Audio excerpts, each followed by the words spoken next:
Alors là, je sors d'un mal de crâne. Je suis arrivé dans une phase où je commence vraiment à saturer d'écrire. J'en ai marre. Donc, vive l'audio, vive la voix. Et puis, je suis plus à l'aise comme ça, en fait, pour être très honnête. J'ai reçu un message, un commentaire de Patricia, c'est ça? Ouais. De Patricia hier, concernant le couple, en fait. Donc, c'était un post concernant un post que j'ai publié qui répondait à la question qu'est-ce qui détruit un couple selon vous, et j'expliquais l'idée de justement de fatigue, en fait, de fatigue dans la relation. Et elle m'a écrit bonjour. Alors Patricia, déjà tu peux me tutoyer, hein. Bonjour, j'ai lu votre réponse avec intérêt, je comprends très bien, personne n'est parfait, n'est parfait et ne correspondra à toutes nos attentes ou besoins. Faut-il mieux rester seul en sachant que nous sommes des êtres qui ont besoin de liens sociaux, ou essayer quand même de vivre une relation imparfaite, même pesante? D'abord, ce que je vais répondre, c'est j'ai envie de poser une question, je ne sais pas si je vais la formuler correctement, mais je vais quand même essayer. Je l'avais dit une fois, à l'école, quand on a un devoir, généralement, on fait en sorte de se préparer. On fait en sorte justement d'avoir les éléments nécessaires pour pouvoir résoudre la situation. Voici ma question pour toute personne justement qui a envie de s'investir en couple et qui a envie que sa relation dure le plus longtemps possible. Étant donné qu'à l'école, on s'est préparé pendant des années pour être prêt, combien d'entre nous prennent le temps de vraiment préparer leur couple avant, je dis bien avant d'être en couple? Je pense que la plupart des erreurs qu'on commet dans la vie, en fait, ce sont les erreurs qu'on fait avant. Pas pendant aussi, mais moins pendant et moins après, mais avant. Le vrai problème dans notre société, en fait, c'est qu'on ne se prépare pas à ce genre de thématique parce qu'on pense que à partir du moment où il y a des sentiments, tout va bien. Et pourtant, on sait très bien que ça marche pas, mais on continue quand même de le faire. Donc voici ma question pour toi, Patricia. Pour l'instant, quand tu fais l'analyse de ta vie, quand as-tu pensé à prendre un cahier, un stylo, et à noter ce que tu recherches vraiment dans ton couple?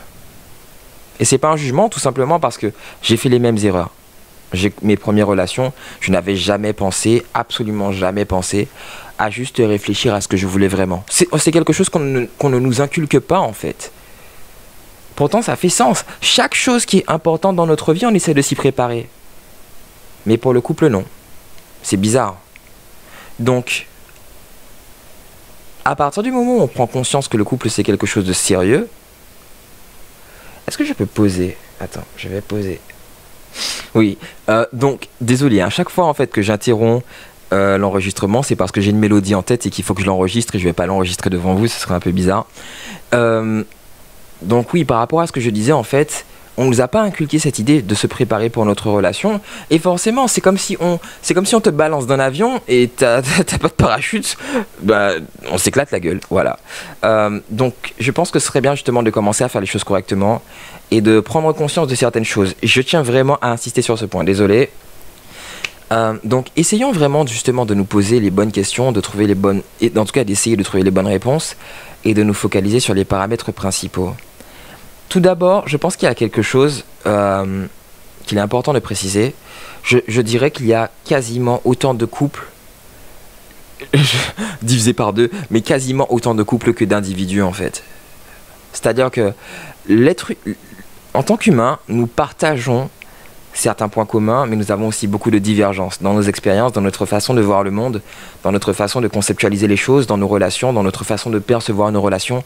On varie énormément. Et ça, je pense que c'est très important aussi de le signaler et de le préciser. Mais il y a aussi quelque chose que je voulais te dire, qui me semble important, c'est que, et ça va être stressant, même pour moi ça l'est, après, je pense avoir quelque chose aussi qui permet de tempérer un peu la situation. Il faut se rappeler que le couple, ce n'est pas rien. Je répète, le couple, ce n'est pas rien.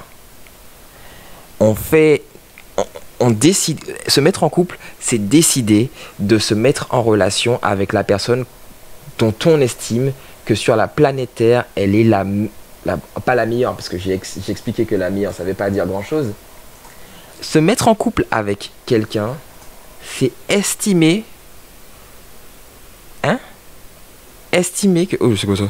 Bref, c'est estimer que, contrairement à la plupart des individus qui existent sur cette planète, cette personne correspond suffisamment à nos attentes pour faire en sorte qu'on prenne le risque de s'engager avec elle.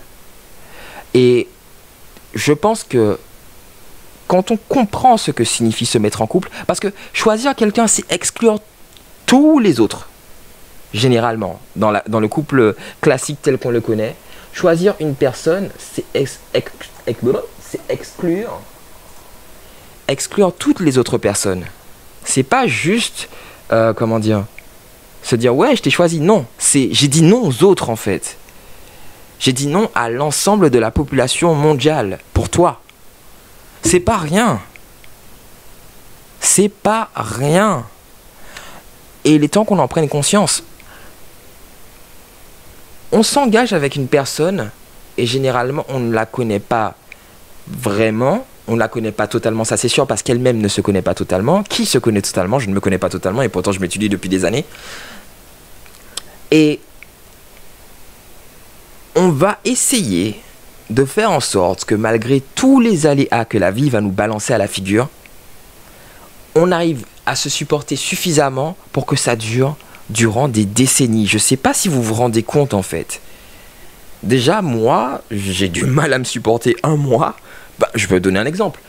Je ne suis pas censé faire ce que je fais. Je suis censé dessiner. J'ai des commandes, je suis censé les honorer et je ne les honore pas. J'ai des photos qui attendent depuis un an. Les gens, ils vont me trucider quand je vais aller les voir et leur dire désolé, j'étais en train de me préparer. Gros mytho. Et il y a des moments où je me dis mais t'es littéralement con, t'es complètement con David. Mais il faut que je compose avec moi-même. Voilà, il faut que j'apprenne à me connaître, il faut que j'apprenne à me comprendre, il faut que j'apprenne à négocier avec moi. Donc, quand on rajoute une personne qu'on ne connaît pas, qu'on ne connaîtra jamais, qui ne sera jamais nous, imaginez à quel point c'est compliqué. C'est pas simple en fait de se mettre en couple. C'est juste pas simple. Moi je pensais que c'était simple. T'aimes la personne, elle t'aime, on se fait des bisous, on paye les factures et tout va bien. Tu parles. J'ai été très négligent à ce niveau-là. Très très négligent.